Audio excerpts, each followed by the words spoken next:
and welcome to the ZRL Season 2, 21-22. I'm Kate Bates, joined tonight by Anna Russell, and we are headed to London for Week 2.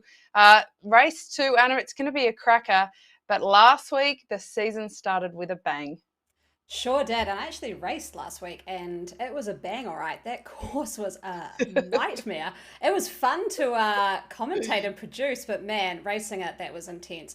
A little bit different in the racing tonight. We're on the Classique course, and like it says in the title, it's a total classic.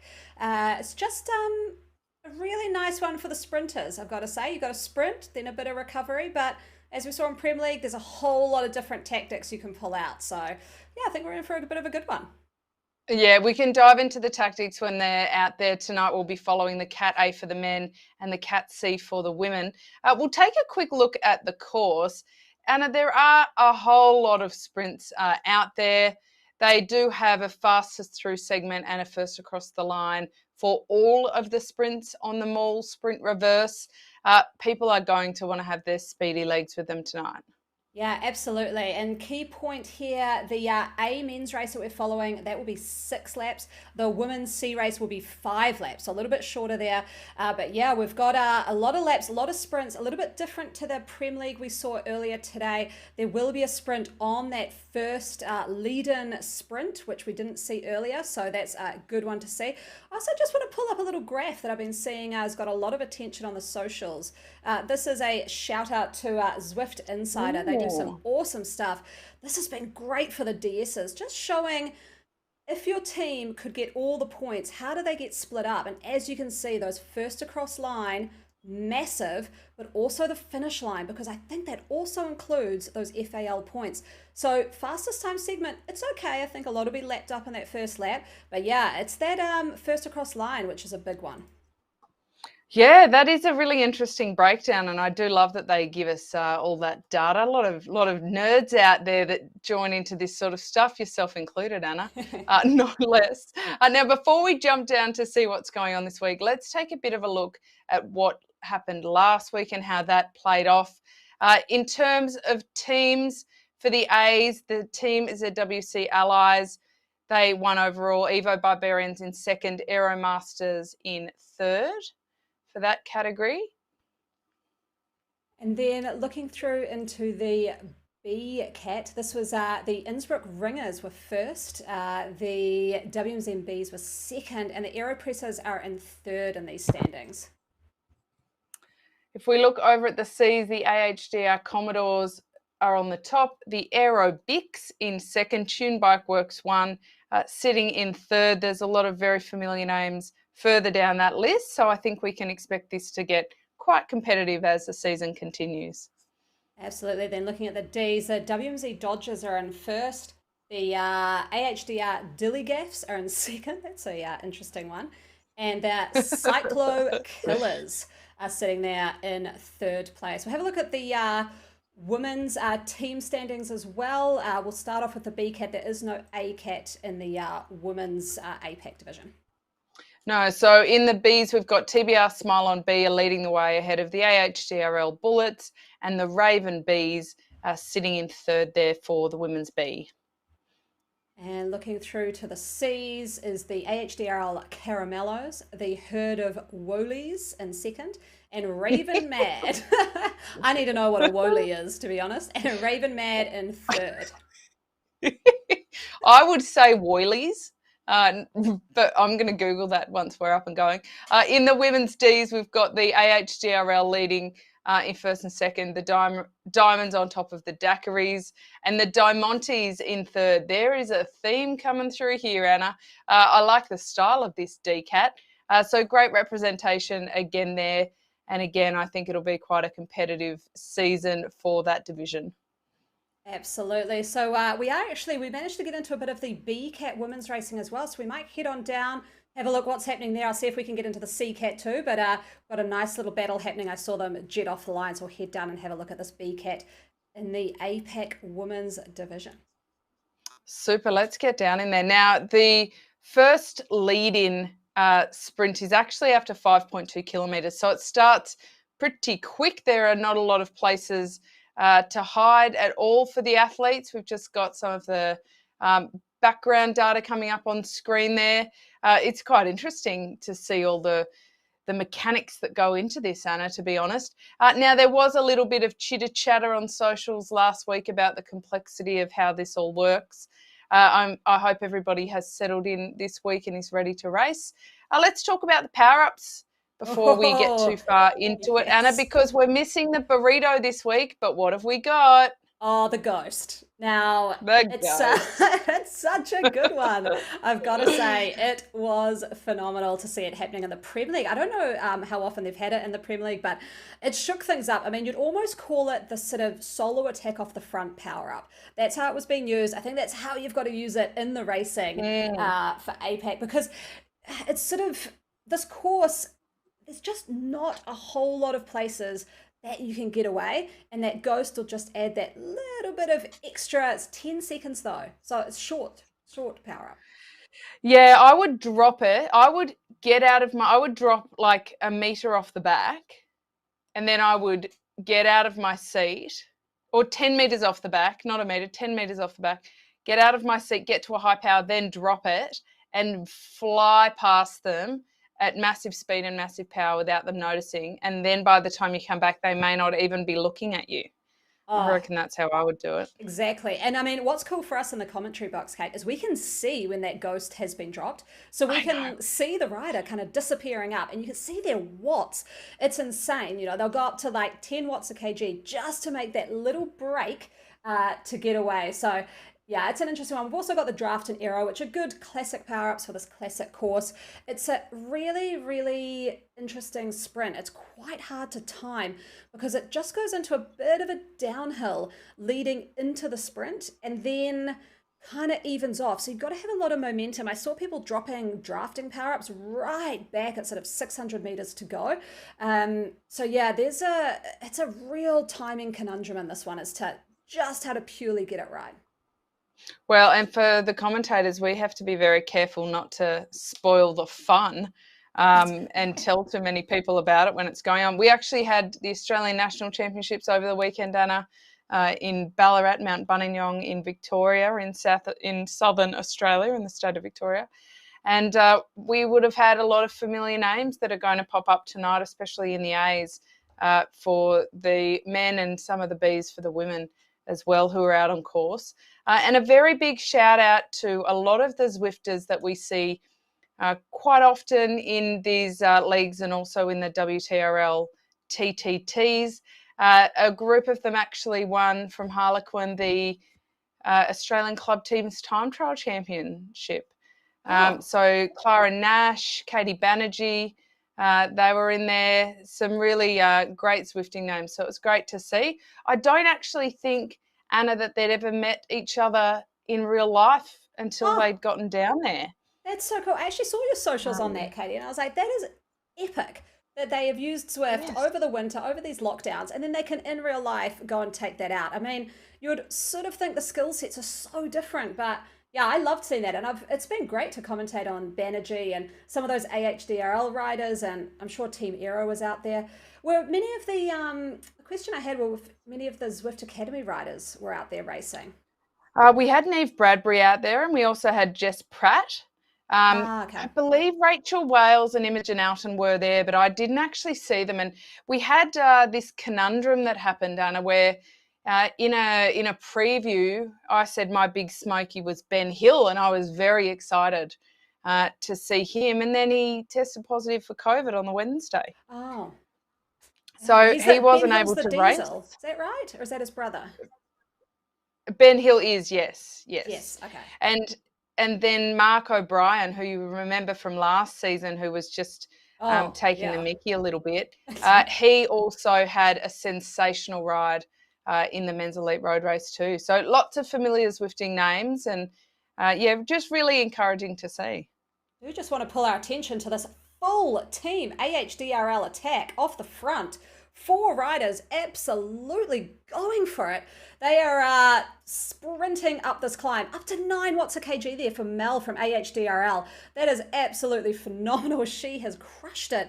They've got a little bit of a gap. They are putting the herd on. They don't want to wait for the sprint. They want to go early, get those first across the line points. They've obviously seen that graph from Zwift Insider, and they know those are where the points are at. I've also got the men's race up on screen, and I'm kind of deciding which one to look at right now. We've got an early attack in the men's race too. It's all getting very, very exciting here. So we might just take a quick little squiz over at the men's and look at this early attack off the front from this rider, Dev here, from the HKL team. Phenomenal effort to get off the front. He actually dropped a ghost power up, drilled it, and now just getting caught up. I mean, they're only 2 kilometers in, and this is already heating up big time. They're about to hit that same climb. So we'll have a quick look at them going up this climb. And then we've got the women's race. I mean, this is going to be some very, very quick, fast racing. I'm going to be hotkeys Anna tonight to get across to each race. But we'll look at the men here a little. The only thing I love more than your nickname is that you gave it to yourself. Gotta love it, right? I actually in the weekend went and bought a new laptop, a new screen for the PC. So I've got full Zwift, I feel like, and completely encompassing all my peripheral vision. So it's almost like a kind of like a Zwift dance party down here. Oh, look at you getting it set up. I did notice Anna on screen, mashed potato, just cruising down at the back. Now, somebody, when we did ask last week for mashed potato's name, they like took me on a bit of a wander through the countryside. Oh, okay. They put something in there that was essentially ended up being the brand of a mashed potato. So that wasn't right. A premix. So that was not right, and I'm glad that I investigated that before I made myself look like a complete turkey.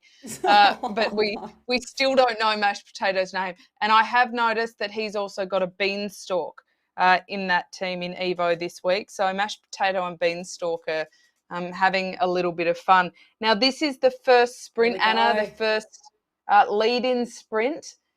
Some pretty big gaps opening up already from this. And huge some pretty big sprint power coming well. here from Mel from AHDRL. She might get this because the sprint just started. There was 200 meters from that green line. They are going to swamp this rider from Raven Bees. Looks like TBR here. Smile on. We love this team. But look at this coming through from Raven Bees. That is a tight finish. So we have to see in the segment points who has managed to take that out. This is a great battle between Smile on, AHDRL, and the Raven Bees. Phenomenal sprint there. Look at those riders dragging out the back. They are dropping like stones. They're not going to be able to get back on. That's pretty brutal way to start the race. It will be interesting. Will they push on with the pace?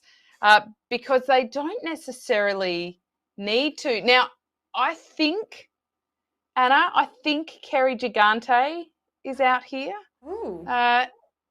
Who is Sarah's mother.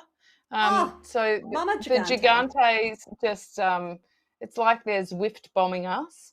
So I have noticed that she is out there, and I do assume that it is Kerry. We did miss Sarah Gigante at the Nationals this week. She was over in Spain on a training camp with the Movistar professional team. So we wish her all the best in getting back to fitness after a bit of a health break.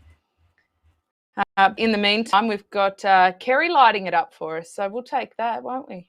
Oh, absolutely. We'll head over to the men now. They are just kind of coming into this hairpin before they hit the 1K to go to the sprint banner. So still quite a big group here. We're looking at Notzi here from the NZ Bro Frodo team. They're sitting about 4th on the table at the moment. They won't be happy with that. They want those big top number 1 placings, I've got to say. They're not happy sitting there. Definitely not happy off the podium.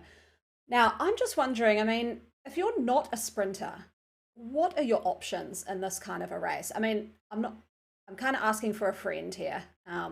What do you do? Because it's a sprinter's paradise.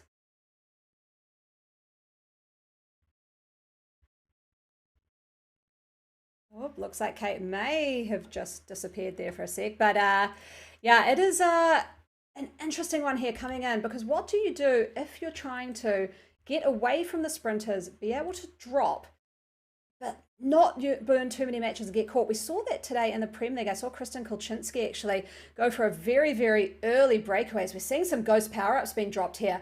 Looks like it's very early Talbot here from Ink Alien Racing coming through. They have surprised them. They're just going to come into vision now. The teams will know that they're there. We can see a whole bunch of orange numbers being dropped here. and they may get caught. They're just going to come over that sprint green line soon, and they are actually looking pretty good here. No, that's way too early for those riders. Look at this coming from Tristan Dimick here from the Aero Masters. What a schooling in how to sprint. Just dropping off, but looks like they came through. Awesome job there from that rider that has strung out the field as well, like we saw in the women's BCAT race. That is stringing things out. So yeah, great job there from those riders coming through in the sprint. We'll head back to the women's soon. We'll just see if any of these riders can get back on.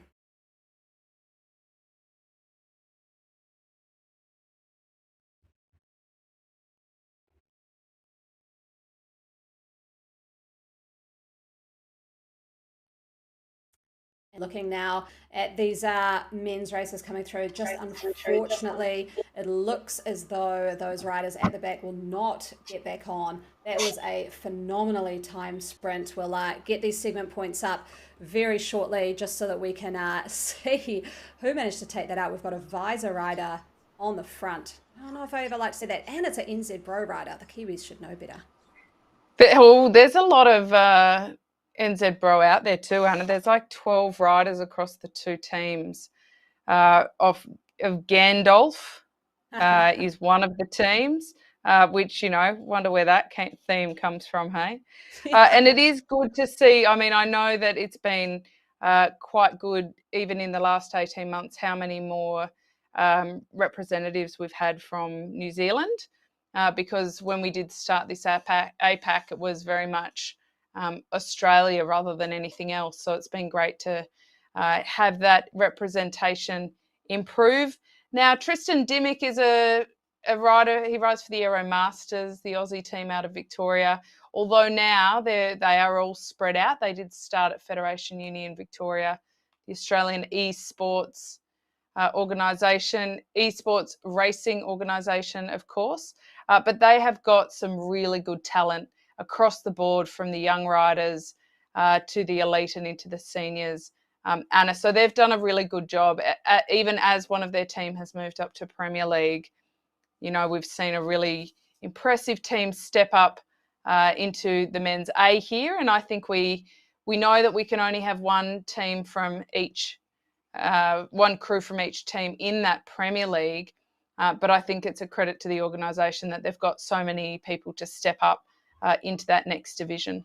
Yeah, absolutely. It's I mean, I have seen some Kiwis racing up in that Aero team in Prem League as well, which is good to see. And yeah, this is proving to be quite a competitive league. Actually, I do want to call out though, I love seeing this now with this draft. Just when everyone spreads out across the road, it just does, you can tell the pace is off, and you can just look at their watts per kg. They're kind of sitting around the 2.5. I mean, this is going to make this race a little bit, I mean, some riders dropped off. I just saw in the women's race, which we will come back to as they're approaching this hairpin corner again, but you can catch back on in this race. I mean, I saw Mary Wilkinson, Scary Mary, in the Prem women's race today. Catch back Scary on. Mary. Yeah.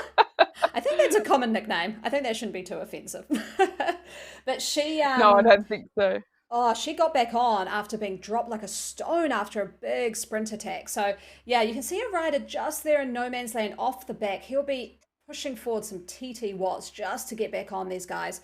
We will cut over to the women because they're facing this hairpin now, and this is where we could see some early attacks just as they come around that 1 kilometre to go barrier. So let's have a look at how these ladies are looking. All pretty tight. They actually had split up just a little bit, and then they all came back together. Looks like a bit of a, looks like we've got quite a few AHDR riders, few TBR Smile on, and about 3 raves. So it's still a big competition between these 3 teams. It is, and it is playing out where they are yo-yoing on and off, aren't they? They're having a big effort through the sprint, but then it is slowing down and rejoining a little bit. It's a pretty difficult way to race, and it certainly does a lot of damage to the legs when that happens. But on the plus side, they do know what's coming up. Let's take a look at these segment points for the women's B. Cruiser so far has got the points simply because of that fastest through segment bonus that she's got, as well as the win across the line. That could change quickly, as we've discussed, when the new first across line points come in as that split that we saw earlier from Zwift Insider. But most importantly, I think, is the fact that Cruiser and Hahn are both riding for Team Rave. And then it is back to Adair, who is just sitting there in third. So I'd say that the Rave ladies are off to a very good start. Raven Bees, no less. I like that. Let's see if they can go back to back. They're hitting now sprint number 2, looking at this B category tonight, and they're leaving it a bit late this time. Last time they opened up very early. Looks like Azanova again from the Raven Bees. She is coming through very strong, but we've got a TBR Smile on rider. 2 TBRs actually. Maybe Raven Bees just used too much effort on that first sprint. Look at this from Danny P. Phenomenal effort, but look, Mel, AHDR, I think she's got it. Mel over Hahn there from Raven Bees and Danny P from TBR. So although AHDRL has a lot of riders, they got one over the line there first, but then a bit of a gap to the other ones. So yeah, this is going to prove to be very, very tight racing between these guys. As we go over to the men's race, just hitting that 1 kilometre to go, and they'll be hitting sprint number 2. Well, and I think that's Melissa Fung from the Bullets. She's riding fairly at capacity, is what I would say, at 200 beats per minute. We'll have a bit more of a chat about them when we duck back and see how they're all feeling. But over here with the fellas, well, this is Richard Law and your man, Aaron Bleakley. What a combo here. Richard Law, now he has had COVID. He is on his way back. Last week he raced, but he was still struggling a little bit. In fact, Anna, he even apologised to us on social media and said he should have given us the heads up that he wasn't feeling that well because we gave him a bit of a rave and he didn't live up to it. But Rich, you're doing a great job. We love your work. Aaron Bleakley, you have been raving about him. He knows everything about PCs. He's my friend. This is great. I just saw before that Law had offered a bit of go for it, Aaron, and now is right on his tail. I'm just wondering if he's going to roll over him at the line. That's a bit of that was more of a psych out. No, he got it. Bleakley from an early attack. So that just shows. I mean, I'm not sure if Aaron Bleakley is much of a sprinter. Look at that beautiful dude. Oh, beautiful. How lovely is that? Oh, how encouraging is that? Oh, loving this ACAT man. That beautiful dude. I mean, it doesn't get much nicer, does it? I bet Bleakley's sitting there. I feel like I feel like there can be some douche canoes in life in general, Anna, and it's really nice when you get the nice ones week in and week out, isn't it? So good on you guys for encouraging each other. What I did notice as well when we had that data pop up to the left is Mashed Potato is the one with the quickest time thus far through these sprints. Pretty basically, that tells us that he's got pretty good legs today. He won't be going for all of the intermediate sprints. I imagine he will be picking and choosing as he goes and maybe saving himself for that final. Yeah, I just saw, it's so funny, just as Marsh here attacked over the sprint with a 6.7 watt effort and broke away a bit, I see that Phil Stapes, hey Phil, who's in the socials, is saying, if you're a non-sprinter, you need to attack after the sprint. I'm not sure because I think it's going to end up doing what we've got here, which is just you're getting left out to dry. You're just kind of getting hung out the back. And look, everyone's just going to leave them there because they've got a huge pack. There's a little bit of downhill. They'll catch up. They're just leaving them there, just hanging out to dry, 3 seconds ahead. I'm not sure that unless you're an absolute machine, as someone sprints over there, Muzz from Aero Masters, he's worried. So he's getting a little concerned. But no, I think, to be honest, it's, right, that's my cat. Marsh has made a good move here. It's Seb. We talked about him last week because for a moment I got a bit excited thinking it might be Seb from Beast Mode, that he might have raised his head again. It is not. I believe Seb was German and not French, so the flag does it. Unless he's incognito, Anna, I wouldn't put it past anybody. But Ryan Marsh is still pushing away at the front. This is where team tactics do really come into play, don't they? Because it's pretty brutal to attack over the top of any of these intermediate sprints. And when you do have numbers, you can afford to almost send somebody out there on a bit of a mission to do that, hurt some legs, but know that you've then got other guys who are just sitting pretty and waiting for the next counter to go. Yeah, exactly. So I think maybe it's a bit more of a team tactic than kind of an individual one. So that could make sense. Um, but again, it's using a lot of effort for not much reward. So maybe we'll see it pay off a little bit later. Um, I'm keeping an eye on mashed potato here. I just want to check the. I was about to put up the segment points, and I thought, wait a sec, he's way ahead on the points. But then I thought he's going for fastest time segment. So let's have a look what these look like. A lot. Oops, sorry, a lot different to what I had imagined. I'll just get those up in just a sec. So let's have a look here. It's mashed potato. Gosh, he knows the Mm. game, doesn't he? He really does. And I still think of the Wiggles, albeit hot potato, but it just makes me think of that. Monsieur mashed potato. I also have been just perusing the Zwift power data, if you will, Anna, Hmm. um, to just check out people's 15-second maxes and averages, just to see if there's anybody that I may have, not considered. And very interesting. The three that are really standing out to me are mashed potato, of course, but also John Talbot and Luke McKenzie. Now, neither of those have gotten any of the intermediate points so far, which is interesting, I think. Great to see Mon Rich in there as well. We've seen some really consistent racing from him over what is now years, which just seems crazy in itself, Anna, that we've been watching some of these riders for Oh, years I now. know. But there are a few sitting in there who are definitely biding their time.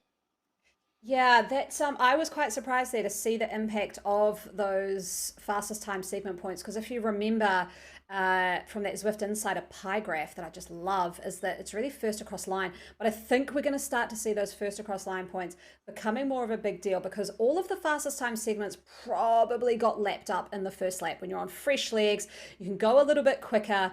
So maybe won't play as much of a factor in the laps coming up, I think. I mean, that's just what I'm kind of hypothesizing here. Anyone who's watching the socials maybe come through and let me know. But yeah, I think in next ones will be first across line, and we may start seeing more of the sort of NZ Bro and the Aero riders who seem to be better at getting across the line in first place.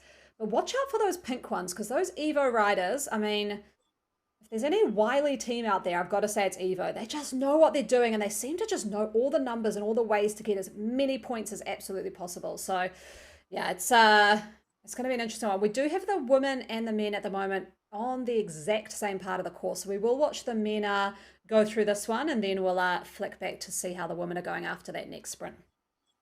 It's interesting that how much it is coming together between, and the speed is not dropping low. They're not dropping significantly lower. Now, last week we had it in miles per hour, and I was trying to do my absolute best mathematics. We're in kilometres per hour this week, so it's a little bit easier for me to help everybody else also understand where we're at in terms of pace. Thank you very much for that, Anna, for fixing that for me. Yeah. It's they're not dropping to 35k an hour. They're not fully off the pedals, nor are their powers dropping below 3.5 to 4 for the most part. So even though we are seeing a very big regroup, the heart rates aren't dropping out of that, significant anaerobic zone. And these sprints will just hurt more and more. And I think that we can expect if these sprints continue to ramp up, that rather than people going off the front, we'll see them going off the back. Knight has opened it up. He's thrown a watt bomb down. I just, This is a solid effort.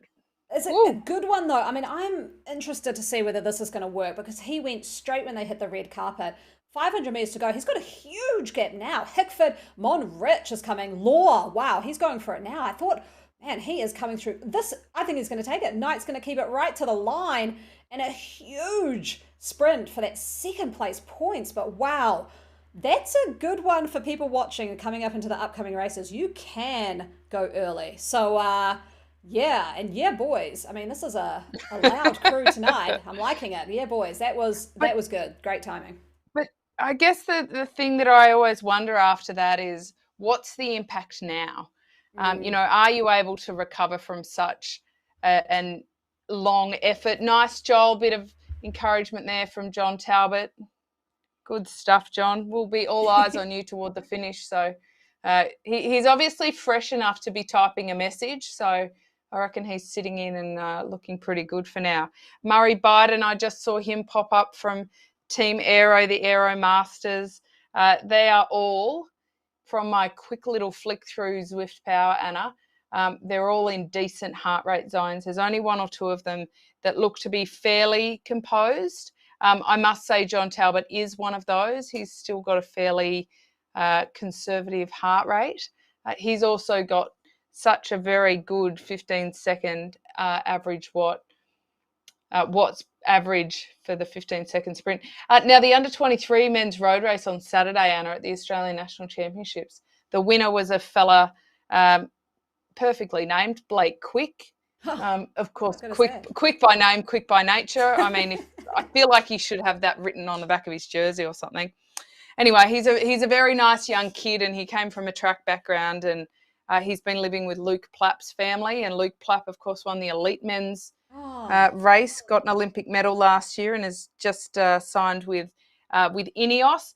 But Blake Quick, at the end, he was a bit overwhelmed with what he'd just achieved, and he showed me his Wahoo, bike dashboard. What are we even calling them these days, Anna? Computers? Bike do we dashboard? Still call them bike computers? Right? Well, do we still call them bike computers? I don't know. I guess so. Grandma over in the corner. I've never heard of a bike dashboard. But... Well, there you go. Awesome. But you know what I'm talking about. Anyway, Okay. 1,797 watts. What? In the sprint. Insane. And that was after 150 kilometres of pretty hardcore racing on a very hot day with a whole lot of climbing. So I think he even blew his own mind with that, but he was very impressed, and I saw it with my own eyes. It's not just a tall tale. Wow, I can tell you, so pretty impressive. Yeah, that's insane. That's very, very impressive. That's kind of Matthew Van Der Poel numbers, isn't it? It is. There are very similar physiques, I might add, as well. Oh, really? Okay. So yeah, watch out for him. Oh, yeah, we'll keep an eye out. Riding for Ineos, is that right? No, that's his brother-in-law and housemate. But I think that he will get picked up very, very quickly if any of the scouts have their eyes open. Nice. Got to back to the women's B category races. So they've got 6 laps as well. We're in with the Bs, and it looks like Cruiser is. I'm going to add a pun here. I've got to. Cruiser is not cruising tonight. She is dominating those points. She is lapping up some first across line and managed to get, I think she's getting a lot of these fastest time segments as well. I mean, this is the sort of beauty of a fastest time segment if you're a really good sprinter, is that you can basically get all of the points, because you could set the fastest time lap 1, you could set the fastest time, the next fastest time lap 2, the next fastest time lap 3, and in a small bunch like this, that is absolutely possible. And I think that's what she's gone out to do. I agree with that, absolutely. And I do think that because of the team composition in this group, it is a bit on again, off again. So these dropping down to 30k an hour in between the sprints, that actually really hurts the legs. Sometimes it's harder on the lungs to keep going the whole time, but it's a little bit easier on your legs to not have to do that stop-start that we're seeing here for the women. But Melissa Fung has been really impressing me in the sprints. Unfortunately, her heart rate is very, very high. I say unfortunately because it looks like she's starting to struggle a bit and a bit on the limit. Now, saying that, I've said that before, and it's turned out that somebody's average heart rate is just very, very high by nature. So that's a very broad generalisation I'm making there. But Melissa Fung has got really great sprinting form today. I like her. I know that she's not in that top 2 with Cruiser and Hahn that we have seen. But the last time we were watching them and they sprinted, she did a very solid effort. Molly Hahn is sitting toward the back. She has been very active in the sprint so far. I think she's just taking a little bit of recovery. She's got a good team out there with Team Rave. and of course Michelle Cruiser. Robinson Cruiser is on the top of the table so far. It's only 5%, Anna, but this is a little bit of a bite up here, isn't it? It is, and just as these women are, I was gonna cut. I just want to say that there's a huge attack happening in the men's race. They are approaching their sprints. We might jet over there, have a look. It's Tanaka from ZWC who has done. He dropped a ghost at the top of that climb. Managed a huge attack off the front. You can just see him if we look up there ahead. He's just turned that corner. He is absolutely phenomenal. These guys have dropped off the back, so let's try and get back to the racers who are up the front. Looked like he just went too fast there and got ahead. So just want to shout out there. Here we go. It was Tanaka, who is actually quite far off the front. And we've got another rider dropping a ghost power up. Mashed potato, you can see, just sitting there in the pack. If these guys get away, we'll just see it's a bit hard with some of these lapped riders coming through. But we can see now these alien riders, they are coming to the party. Tanaka, this is the rider I was talking about. He went off so early on that climb that we saw the women on. That is where he dropped the ghost and went away. He's just getting caught now. He had a gap of up to about 6 seconds. And it looks like, Law, he's just loving sitting on wheels at the moment. Sitting on the wheel, and now it looks like he's coming over the top. This is a great ride from him. He's obviously got a little bit of his form back after being ill. He's timed it pretty well. I did think too that perhaps he was just going to take those incidental points each lap, which do add up, mind you, if you're coming second and third through any of those. But he's done a pretty good job of the timing there. And because there are some breaks in this bunch, I don't think that it will be too hard for him to get a little bit of recovery and still have a wheel to jump on at the back. A few more ghosts being dropped, but you have to think at this point that might have been an accident, actually. Exactly. To do that. Yeah, I think so. I think people are getting desperate. I do have a question for you. I've got to keep it in mind. We'll head over to the women because they are just coming through past that 1 kilometre to go banner. It's all action here. They are also now coming into their third sprint of this race. You had the lead-in sprint and then 1, 2, 3. Over halfway now, so there will be some tired legs. But yeah, okay, I've got to ask. I was thinking about it last week when I raced. Is it better to just go, if you're not a sprinter, is it better to go full noise on a sprint so that you're near the front and at least get some recovery? Or is it better to kind of sit in the pack, save as much energy as possible for the finish line sprint, but know that you could get yo-yoed off the back and dropped fairly easily?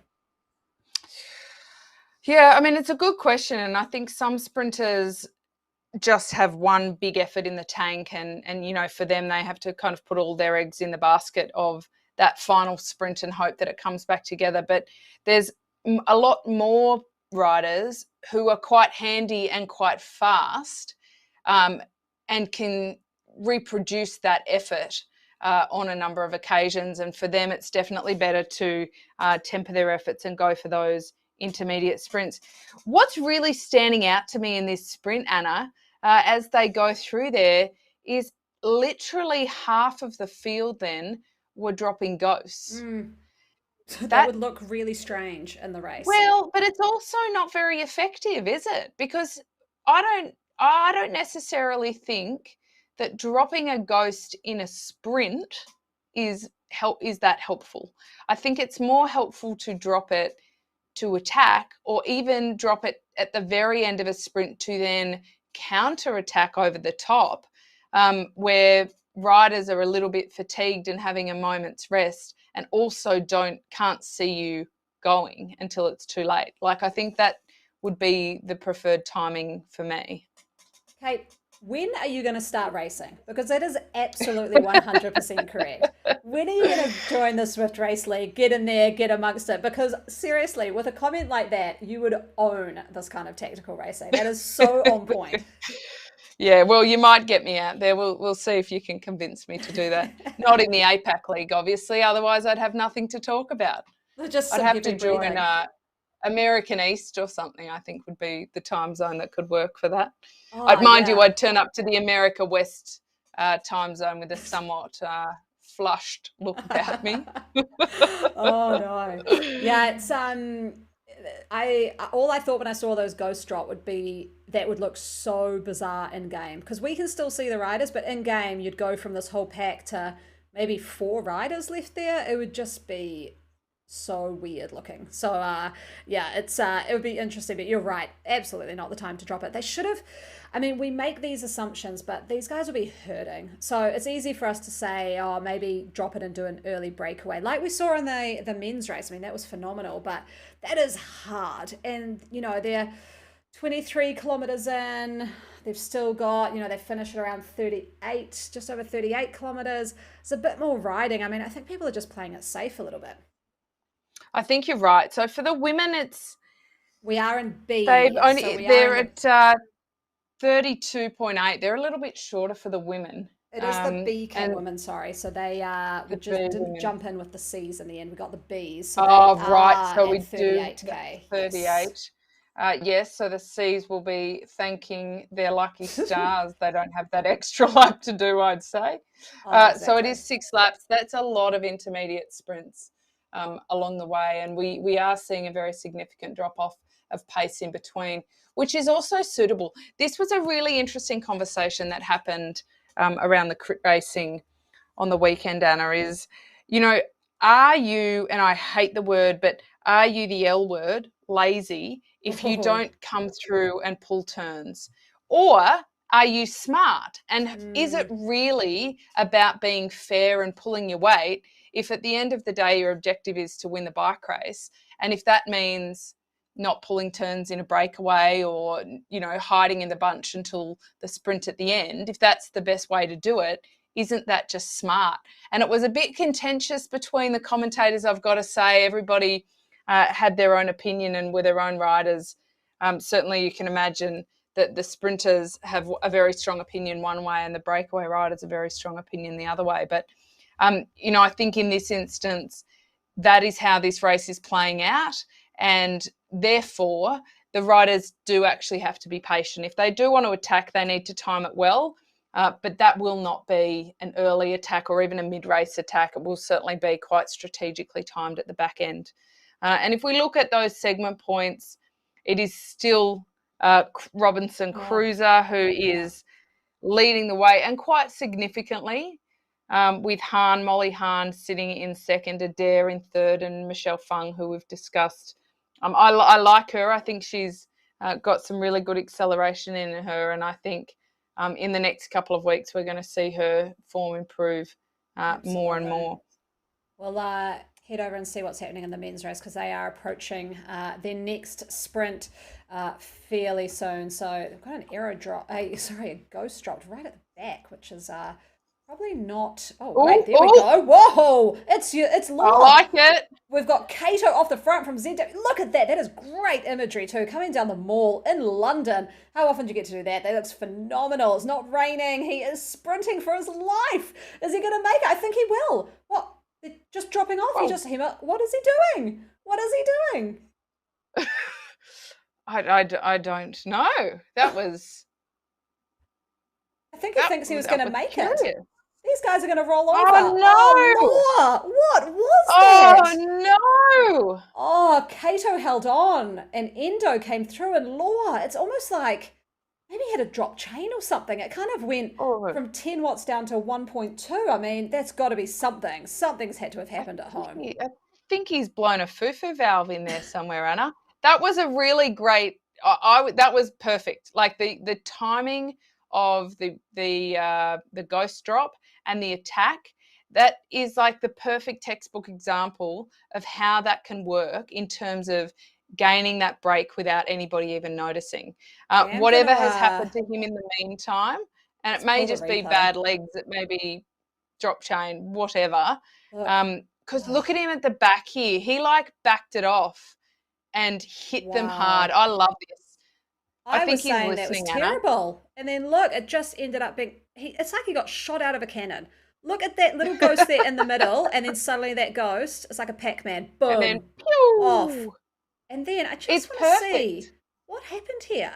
It's kind of, he's got Kato in his sights. It's looking good. He's looking good. 12? Up to 12, up to 11, and then it just all dropped off. I don't know what went on. He's still going here at this point, still over 12. He's maintaining it really well.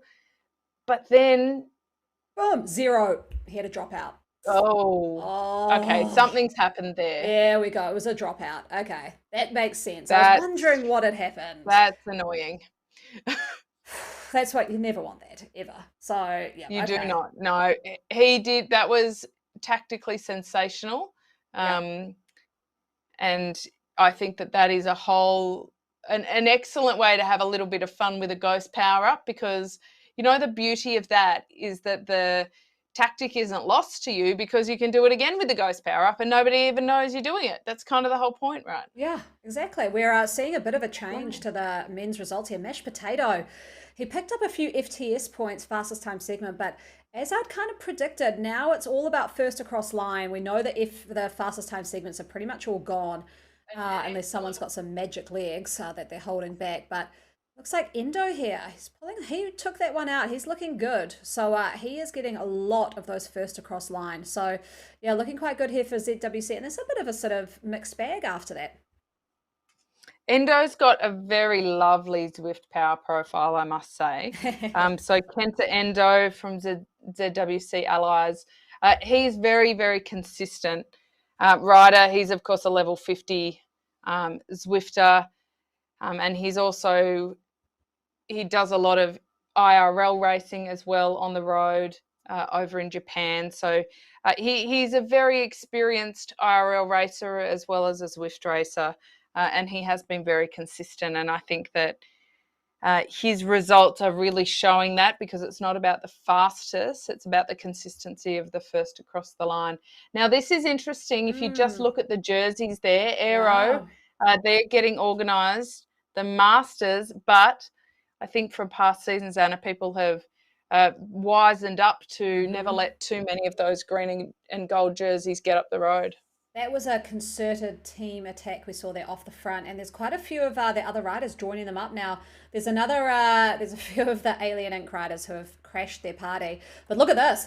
Huge attack here from Muzz. He went up to 10 watts there.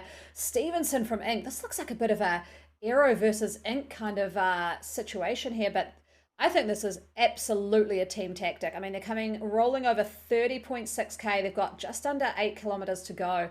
They are pushing. They must be going for a full team send to get first across line on this next sprint.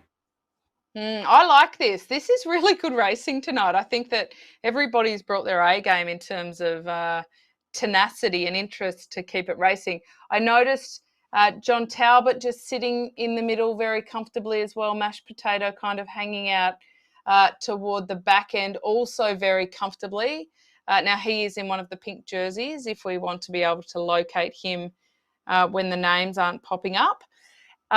They are starting to notice what's going on, and the Evo riders are starting to move up toward the front. But there are just a whole lot of sheer numbers amongst those Aero riders. John Talbot, interestingly, on the front of the bunch, but just letting it go a little bit to let the Aero riders do their thing. This is looking dangerous. I mean, I think this rider here as well, we're watching Pitt, might be on a slightly different jersey, but that is an Aero rider from what I can see in that green jersey. So a few of them might not have got the in-game kit yet, but don't be fooled. They have put the hurt on this crowd. I mean, what do they do now? I mean, they must have hoped that they could have gotten away, and they haven't been able to. The pack is very, very small now. They've dropped a few riders. You can just see coming down the other side of the road. So they've jettisoned a couple of riders coming off the back there. Unfortunate for them, they won't get back on. But what do you do now? I mean, I'm surprised at how small this pack is. Where have they been dropping people? It must have been on that climb. Because, yeah, this is much smaller than I had thought this pack would be by this time in the race. It is, yeah. I mean, it's been a fairly consistent pace, hasn't it? They have had the big sprints, but we've seen a couple of the familiar names going for those sprints. Endo has been really consistent, even though we haven't necessarily seen him as the front animator all the time. Cato's been great. Richard Law has been consistently very good, even through dropouts, poor bugger. Yeah. But this bunch is just coming back together, holus bolus between all of those sprints. And it's very much playing into the back end of this race. They're coming around with one lap left to go. And so there is a bit of fatigue in the legs. It's Muzz that jumps first, Murray Biden from the Aero Masters. Aero, we did suspect they were up to something for this. They were all mustering toward the front. Now, this is an early move. I think he's going to get swallowed up, but he's given them something to chase. Yeah, that was a bit early. It might have been a sort of reverse lead out kind of a situation, but it looks here like Law again. Can he take it? No, look at that. Who is that coming up? Mashed potato. Didn't even have to. That was a. Who is that? Oh, mashed potato. That was Law v Mashed Potato, who just, and he's dropping a go straight. Do you know what? I'll tell you right now, for those watching, what this means. When someone drops, you're only getting one power up per lap. If you were dropping a power up straight after the sprint, you do not have it for the next sprint. That means you are suffering like a dog to get back on. All those drafting power ups, you should be using them in a sprint, not trying to get back on. But that just shows to me they are dying out there. Look at this. Tristan Dimick here from Aeromasters, 188 beats a minute. Wow, this is a race of attrition. Yep, there are some high heart rates, and there are some people, no doubt, sweating like crazy in their little pain caves. It's humid as heck in most of Australia at the moment. So any of the Aussies, I hope you have your fans turned on. Maybe some ice blocks in the freezer for afterwards. You're going to need them. It is easy at this part of the race, Anna, to tip over from being able to control your heart rate kind of into that fatigued state where you can no longer really get too comfortable and settle it down too much. We've seen a fair bit of mashed potato so far, but he has actually been fairly controlled, I would say. He is 0.4 of a second faster than anyone through the segment. He's only really opened up once to do that. For the most part, he's then been biding his time a little bit. They will want to keep, Aero will want to keep this last lap very, very fast to try and keep those sprinters at bay. They do have Luke McKenzie, who's got a very solid 15-second power, who may want to, in essence, just follow mashed potato and see what he can do there. They would also be, they're a great team for a Hail Mary kind of late flyer. We know I love those. That's my favourite move in all of cycling because it's equally as brave and stupid altogether. So I love it when we see people do it. It is, yes. Yeah, this is coming into their last lap now. So they're finishing at, just over 38K. I just looked at the number of power-ups that were dropped after that sprint. It just makes me think everyone's in pain. I mean, you'd think in a perfect scenario, you would have another team attack like what Aero did. It's almost like they were testing the water just a little bit maybe in the last lap to see if it worked, and they could have been unpleasantly surprised and that it didn't really work for them. So I'm not sure we'll see it again. I've got to say that rider off the back, the Evo riders, look at their positioning, but there's only 3 of them, but right in the right draft zone. One just sitting there perfectly placed at the back. Another one just sort of off to the left. That one at the back, that must be mashed potato. He knows exactly where to position himself. And but looking at Aero, they don't really need to do much. Look how many riders they've got in this front group. That's got to be their whole team. Well, they do, but isn't that the point? If you do have that many numbers and you don't really use the numbers, then what's the point of having all those numbers? Yeah. So, I think that they don't have too many K left to go here.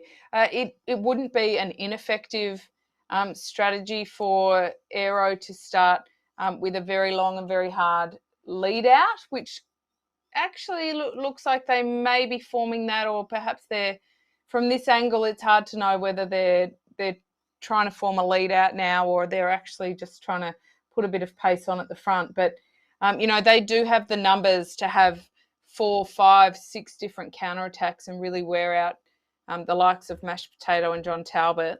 Talbot, I've noticed, has moved up and is starting to monitor the front, to police the front a little bit, if you will. Where is Luke McKenzie? He is also sitting up there looking fairly comfortable. And, of course, Monsieur Mashed Potato is just cruising at this point. And Muzz again, just putting in a little bit of effort there, turning the screws, not massively, just a 4.5, but, comparatively. Had Davison there move up to 6, but then backed it off a little. They weren't kind of going to attack fully. We can just see there the points from the screen. Endo doing very well, but Mashed Potato still just 1 point behind. And Law, he has pulled through the pack with a few of those late charging efforts and is doing very well there. So, yeah, the points have changed around a little bit as we're heading into the men hitting this final part of the course. And this is looking a little bit spicy now. A little bit spicy. I like that. There's, I mean, if you ever do put spice in mashed potato, by the way, it's delicious. Just a hot tip from my days in Europe. I love that Muzz is calling himself Muzz. Murray Biden, his name is. He looks to be doing the bulk with Marsh of that lead out with Ryan Marsh, actually starting to keep that pace fairly consistent. Now, if Aero aren't going to go for a late flyer, then they do want to make sure that they keep that pace high to prevent anybody else going for that late flyer. They are not too far off the U-turn now. Thankfully, U-turn in Zwift World is a heck of a lot less frantic and friendlier than a U-turn with half a kilometre to go in a criterium. I can promise you that. Generally leads to more skin being left on the body versus on the tarmac of the criterium course. They're not too far now. You can see the banner ahead. That's the 1 kilometre to go. It looks like Aero is starting to get organised. Luke McKenzie is the one that I've got my eyes on from that mob. But where is John Talbot and where is Mashed Potato? Yeah, I mean, who are you picking for it now? I'm picking Mashed Potato. I just think when he gets in that Aero position, impossible to beat him. It's hard to go past that garlic whip in the mash, isn't it? I reckon that he's got the legs today based on what we've seen so far. Then we've got we've got an Aero rider here attacking with the Ghost power up. Whoa, he appeared way too quickly there. He's going to get swamped at the end. I don't think he's going to make it, unfortunately. Well, I just think good move for Brenton Ryan, though, because that's made them pay attention and hit out a lot earlier than what they may have. His power's still sitting over 500 watts, and he's not backing off. He is absolutely making them chase him for this. I think there will be a late charge, but they'll have to go early. And then they're barely going early. Yeah, I mean, look at this. This is, I mean, they will roll over that early attack. We've got Endo here. Looks like Burles there. We're just going to try. Oh, look at that. Burles coming through. Law. Can he do it? Law. Wow. Win of this race number 2. If he carries this off, this could get picked there at the line. Looks like Williams. No. Fellows, and then it could be Mashed Potato. We will look at a replay of that. That came through so quickly. The women are on their last lap, so we have a bit of time before we have to go over to them and see their very exciting sprint finish. Let me see if I can get a replay up of how that looked at the line. Almost impossible to kind of call that. We will go back to where that Ghost power-up dropped because that was quite exciting. Let's have a look. It was. I love the commentary stuffed now, and especially because I'm thinking about the whole potato theme. I'm like, ooh, a stuffed potato would be quite good right now. It was Brenton Ryan who made this early move. Love the Ghost. Love that attack with the Ghost. That was beautifully timed. He set his Aero teammates up to absolutely not have to do anything except let the other teams take responsibility for the sprint and for the pace. John Talbot, he was right up there. I question maybe he was up there a little bit too early because when they moved, he seemed to pay for that. It was Endo. Anna, he made a very solid move. Here's where we can see Kenta Endo making his move and winding up. Luke McKenzie's in the orange as well. This is where the sprint was really in earnest when they passed. That early attack came back. Yeah, look at that effort there from Law. I mean, look at that speed. I thought if he could have held on, he's becoming a bit of a fave of mine. I love the way he's raced tonight. It's been very, very inspiring. But just couldn't hold on. He didn't have a dropout. It just looked like he couldn't hold those numbers. Coming through was Fellows there from NZ Bro Frodo. Wow. Go the Kiwi with Mashed Potato right on his heels. That was very, very impressive there. I don't even have his name in my mind at all to be taking out that sprint. So very nice to see. I believe he's a junior burger, Anna. I believe he's a young junior burger, and his power profile certainly wouldn't indicate that he would prevail in that kind of sprint. So very well done for Jackson Fellows, who, he outdid our favourites. They were all in the top 10. Mashed Potato coming in second. The women, Anna, they've only got about 3.5 kilometres left to go. They're not yet on that mall. They are still on that little slug upward, but when they do turn onto the mall and then that U-turn, that is when they absolutely have to jockey for position. It looks to me like they're not as content to ride together until those late breaks happen. They are starting to push the pace and lift that speed up already. Yeah, they're looking pretty good. Just looking at some of these women who have just gone away with those points. Cruiser there, and also her Rave teammate. And then it's 2 AHDR riders and 2 TBR Smile On.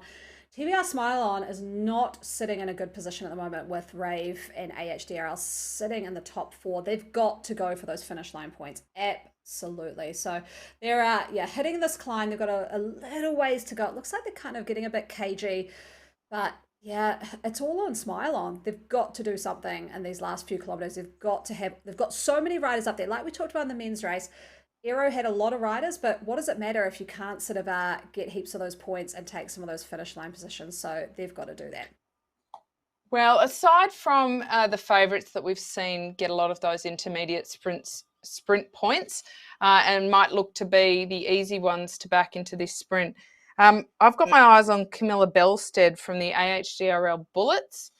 She did earn a few intermediate sprint points along the way, and I think she's got the goods to have a good finish here as well. Han has been very consistent. Melissa Fung is the other one that I have had my eyes on today. I think that she's actually ridden into the race a bit. She appeared to be suffering a little bit earlier on. I think that she's not looking too bad. There's quite a few who could prevail here, Anna, but this gap is going to be quite concerning. The view we have at the moment, it looks more significant than when we pan back. But at this point in a race, a metre can become 10 metres very quickly. Well, I think it's dangerous to those 2 AHDR riders off the back. That's going to just burn way too much energy before they come into the line, and they've got to save all the energy they can for that sprint. So, yeah, not ideal, but good tactics there. I mean, they've got to be different teammates, right? I mean, you've got an AHDR rider pushing off the front and dropping a teammate off the back. You want to stay all together. This should be all up to TBR to be having some kind of moves, because they're so behind on the points that, yeah, it just doesn't make sense. Yeah, I mean, I think sometimes it can be quite frantic communication at this point in the race as well. And we don't, I love, like Formula One or something, Anna, if we could get like the team car, if we could hear what was going on, I reckon that would be really interesting if we could get a direct line to what our DSs do that, actually. are we could ask one of these teams to jump in their Discord, see if we can pull in some sound. That'd be pretty cool. I might have to work on that. Yeah, we've got it. The biggest thing you got to be careful of, I know, with my own Discord is there's not a lot of censorship. I remember streaming last week. I've been effing dropped. Not sure you want that on the live stream, right? So you wouldn't use such language, would you, Anna? Oh, you kind of do when your heart rate's up there, right? It gets a bit desperate, I've got to say. But these guys are coming in. They're just around this roundabout. I haven't seen any early attacks, so it's not like the men's race. We're not going to see a ghost being dropped. Doesn't look like. They have dropped that AHDR rider off the back.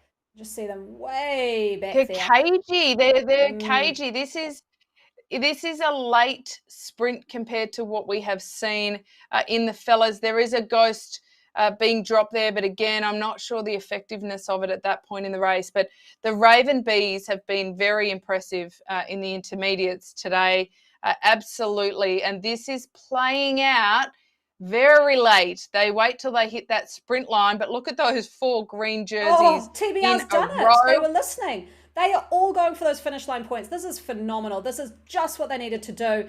It looks like they just got pipped there from Mel from AHDRL, but then it looks like they took 2nd, 3rd, 4th, 5th. So great job there. And it's Mel Fung, I think, who took that win, Anna. And Mel Fung was the one that I pointed to earlier and said there's just something about the way she's riding that's impressive. And I was a bit concerned about how high her heart rate was, given my maximum is about 176 and she's been cruising around at the 200 odd mark. It just gives me palpitations. But this was a pretty late sprint, I would say. They really waited until that sprint line across the road before they really opened up in earnest.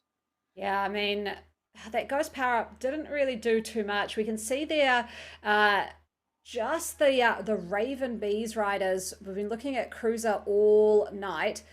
She I think she might have got a bit tired because she got swamped very quickly. She just couldn't get up out of the saddle and get those orange numbers going. And the TBR ladies, look at that. At that point, 1, 2, 3, 4, all along the top. And it just took Mel there from AHDRL.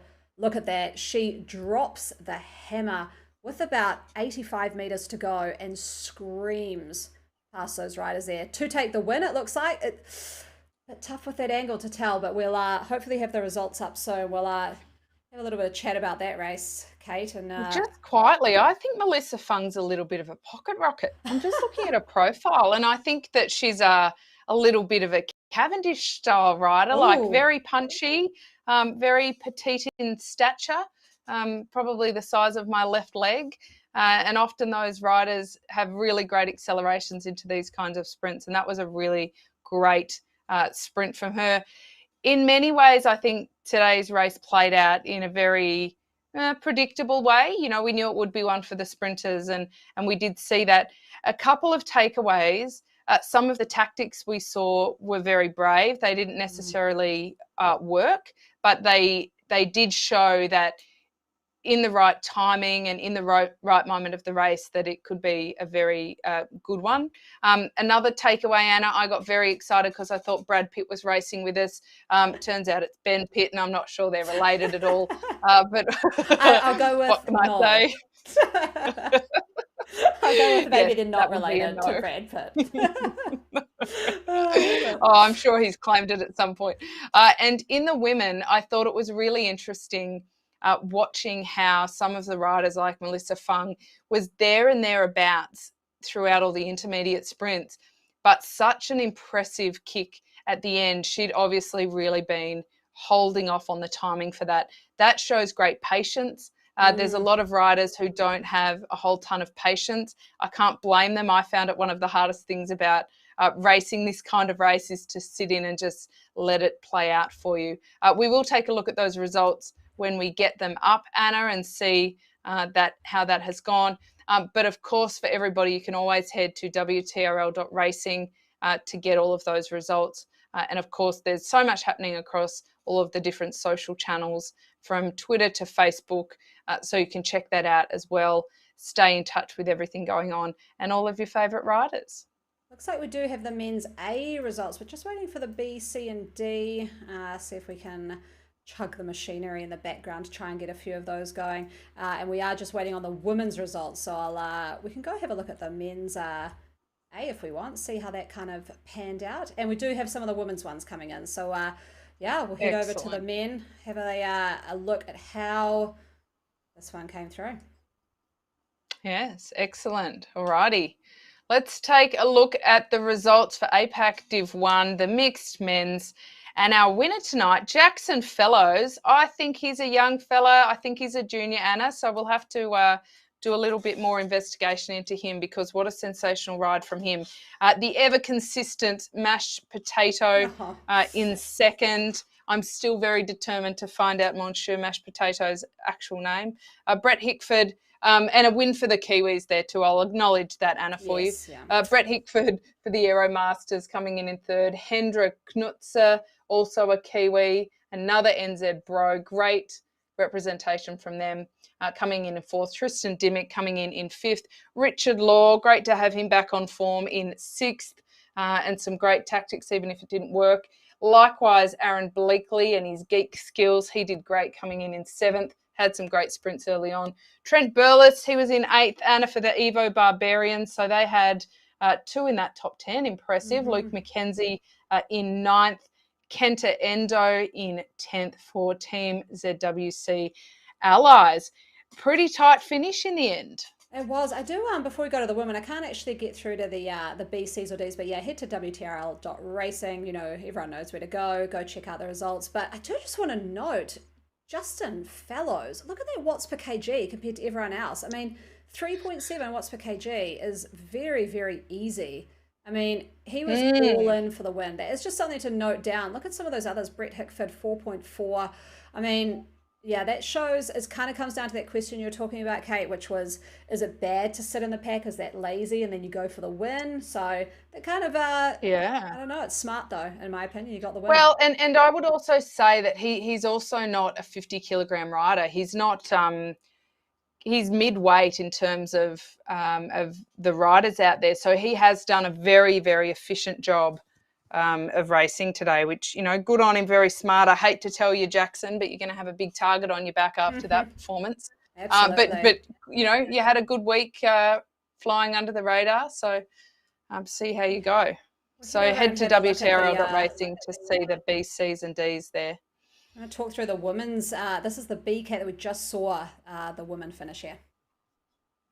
So we've got Melissa Fung, who took the win there. Fantastic finish from her, the little pocket rocket, I'm going to call her. Ivana Ciccelli for TBR Smile On. She led in. She was the first of 4 in a row. Great point scoring for that overall. Julia Wood in second, Natasha Williams in third, and Danny Pagnam sitting also in equal fourth. Gee, that's a tight race to the line, isn't it? Kylie Adair, now she had some fantastic intermediate sprints from the Bullets. She came over the finish line in 6th, but great day. Iona Arzanova, she came in 7th for Raven Bees. Robinson Cruiser, also Raven Bees in 8th. Now, she also had a sensational intermediate sprint and fastest through segment score, so she has done well for the team overall there. In 9th and 10th, we've got from the AHDRL Bullets, Michelle Bond and Camilla Belstead, who I thought may have a significant jump at the end there. She hasn't quite pulled it off, but based on her Zwift power, I reckon she's somebody to put a good highlighter over. If we take a look at the C's here, Anna, I'll leave this one to you. We've got some familiar names. Pete B, I've got to love it. Tune Bike Works, Chicks and Nicks. Oh, that's awesome. Naomi Sharp from the AHDRL Chubba Chubs, Mazza Lovegrove from Raven Mad, Nikki Kurswell from the AHDRL Caramellos, Victoria Howarth from the Herd of Woolies. Did we figure out what a woolly is? Is that an Australian animal? Well, I think it's a woily, not a woolly. But have you? There's a town in New South Wales called Woy Woy, which is WOY. So I think, right. Yes. There we go. Okay. Then we've got Natalie Victor from TBR Smile On, Sophie Nightingale from the AHDR Caramellos, then the rest of Caramellos, Sammy Perry, Corrine Dolan, and Natasha Powell. All right. And I do have an answer for you there. A herd of woylies, Anna, is a brush-tailed, extremely rare, small marsupial. Okay. So there you go. Aussies and their animals, eh? They're always a little bit wrong. Aussies and their animals. All right. Let's take a look at the Ds. We've got Suzanne Lindsay at the top there for the Diamonds. Speaking of small animals, we've got Sadie Jones from the herd of Bilbies. The Bilbies being the small animal, not Sadie. Ali Hogsberg from the Diamonds in 3rd. Carly Hawthorne from Raven Divas in 4th. Again, a bunch sprint for these ladies. Kitty Chung in 5th for the Diamonds. Carolyn Dangerfield in 6th. Justine Lay from the Daiquiris in 7th, and Dangerfield was from the Daiquiris as well. From the Diamontes, Julie Spate. If that is the one and only Julie Spate, she was our first ever female Australian representative in the track, Anna. Wow. So if it is the Julie Spate, I'm a little bit excited to see her on here. Claire Ford in 9th from the AHDRL Daiquiris, and in 10th was Jess Moore from Z Sunkissed. Awesome. Well, those were some results. That was great racing. It's every single time I've seen this race on the London course, it's surprised me. I mean, what are your thoughts? What's your advice for those racing in the next day? Yeah, I mean, I think that your biggest friend, if you are a non-sprinter, is the ghost, and is to time your. I would be saying, time your attacks towards the second half of the race using the ghost over the top of the intermediate sprints and bide your time. Just be very patient and do that. If you are a sprinter, I think that you should come up with a plan, Anna, just like on your whiteboard, of how you can maximize points and minimize effort, keep it efficient. Tristan Fellows was amazing with how he did that in terms of efficiency. So I would say do that again. And you know what? The good news is, Anna, is that next week is not remotely sprinter friendly. They're heading to New York for the park perimeter. So if it doesn't work for you this week, you've got next week. Exactly. Next week's hard though. It's a bit rolly. It's a bit you never get a break. But I've got to say, I personally like it when a few more hills are in there. I think tomorrow's going to be an exciting one. I think you've hit it spot on with how you time these ones. I mean, this just comes from your experience, right? You know how to sprint. You know how this works, and I think we've seen what's worked tonight and what really hasn't. Early ghosts sometimes work, but epic failures other times. And it's easy to sit here and talk about it. Are you racing tomorrow, Anna? Yes, I am. Yeah, so I better jump off to bed soon and get my beauty rest so I can actually find some sprinting legs. Well, good luck tomorrow, Anna. For everybody who tuned in, thank you very much. We love our growing audience every week, and to the writers, sensational job for keeping us entertained. And we've learnt about a new Australian marsupial. So, double win for this week. Thanks to the production crew as well. And we will see you next week in New York.